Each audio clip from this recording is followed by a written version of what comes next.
আমি এই মসজিদের মিম্বার থেকে শুক্রবারের বয়ান করি, প্রতি জুমায় জুমায় বয়ান করে অনলাইনে আপলোড দেয়।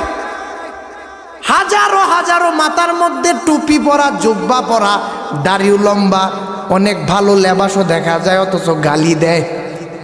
কয় আমি শুটিং করতেছি, অথচ এটা কিন্তু মসজিদের ভিতরে। ওয়াজ নিয়ে কি কেউ শুটিং করে? আমি তো ভালো কিছু করতেছি। আমি যদি গান বাজনা ছাড়তাম, মেয়ে নিয়ে নাচানাচি করে একটা ভিডিও দিতাম, টুপি মাথায় আছে, অথচ ইসলাম বিরোধী কোনো কাজ করে আমি আপলোড দিতাম, তোমরা গালি দিতা। এরে মুসলমান, নিজে নিজে দ্বন্দ্ব লাগাইছো, আর বেঈমান আর ইহুদি তাকায় রইছে তোমাদের আমাদের দিকে।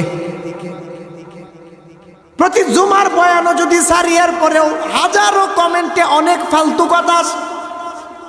মুসলমানদের মস্তিষ্ক এত খারাপ,